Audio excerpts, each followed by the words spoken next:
kuna tofauti ya msalaba kwa mtu mmoja na mtu mwingine. Msalaba wako sio msalaba wangu. Kuna tofauti ya msalaba na msalaba, na gharama za msalaba zinatofautiana. Kuna watu wanaona watu wachache wanafanya mambo rahisi wanafanikiwa, lakini wao hawawezi kufanikiwa kwenye yale mambo rahisi. Neema alimuuliza Pastor Chris, alifundisha sana hapa, unajua kuomba kwa bidii kutaleta majibu. Neema akatulia, akamaliza, akainua mkono, akasema, naomba niulize mchungaji, umetufundisha siku 3 mfululizo habari ya bidii na maombi yanaleta majibu. Nauliza, mbona mimi nimefanya hivi vitu vyote na haitokei? Unamjibuje? Ungekuwa wewe ni mchungaji, unamjibuje? Ni kweli umeomba wewe na kufanya vitu vyote ambavyo unaambiwa wengine wamefanya, lakini hujafanya nini? Haujafunguka.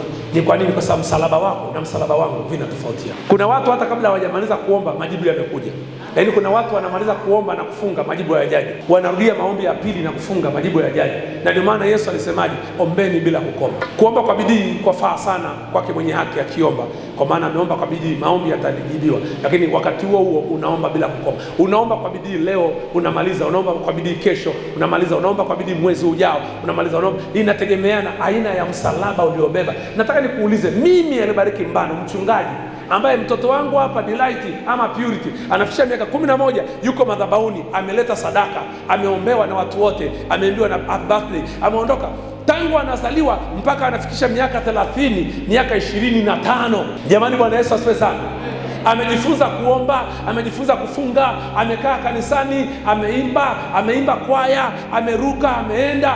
Huyu mtoto ana miaka 25.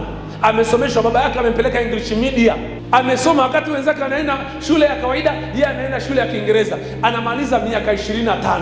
Na wewe ambao ulizaliwa kule Kazura Mimba, kule katikati kabisa, babu yako alikuwa mganga wa kienyeji, mama yako mdogo alikuwa mchawi wa mtaa, mama yako mwenyewe alikutana na Injili akaokoka, akafukuzwa nyumbani, akahamia Kahama, akakaa kule, mume akamkataa, ikaenda kidogo, mama akafa, ukachukuliwa na mjomba, ambao huyu mjomba ndio yule mtoto wa yule babu mchawi. Ukawa unachemsha dawa za mganga kabla hujawa na akili.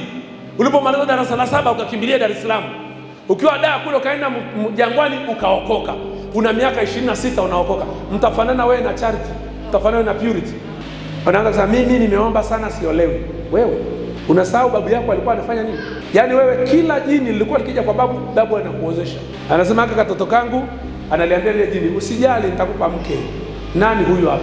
Una ndoa 27 za mashetani. Sasa umefunga tu kidogo, unaanza mimi mtumishi Bwana asifiwe sana, nimekuja hapa Moria, nimekaa hapa 700, sijaona chochote, wenzangu tu wanatoa ushuhuda, naona hapa hakuna upako. Ukitaka muujiza mkubwa ulipie gharama kubwa. Vumilia. Yaani miujiza unayosikia kwa watu, kuna siku utakuwa wa kwako. Alafu siku ukifikiwa inakuwa kama ndoto. Unashangaa kabisa. Sasa jamani, ni mimi naolewa, alafu mweli nikwambie, utakuwa unaolewa na miaka 39 kasoro moja. Yaani wakati unaolewa watu wote wanasema yaani ukaka, yaani unashangaa, mawifu wanakuja sasa hivi, huyu dada ulimpendia nini? Sema wewe nyamaza. Yaani huyu anayekuoa amechanganyikiwa kabisa. Yaani amepigwa ganzi, yaani haikuangalia. Lakini unataka muujiza. Yaani haya maombi yako, hebu nikuulize, kuna watu wametoa sadaka viungo vya mwili. Wewe mahesabu ya tangu umeanza kuwa na akili zako shina, piga mahesabu, umetoa sadaka shilingi ngapi? Unafika mahali unamtukana mchungaji. Haya makanisa ni pesa tu yanataka. Shilingi ngapi umetoa? Kuna mama na miaka 45 na anaomba bado muujiza wake. Kuna yule Ana bin Fanueli alikuwa na miaka, mjane wa miaka 87, anaomba na kufunga, bado hajamuona Masihi.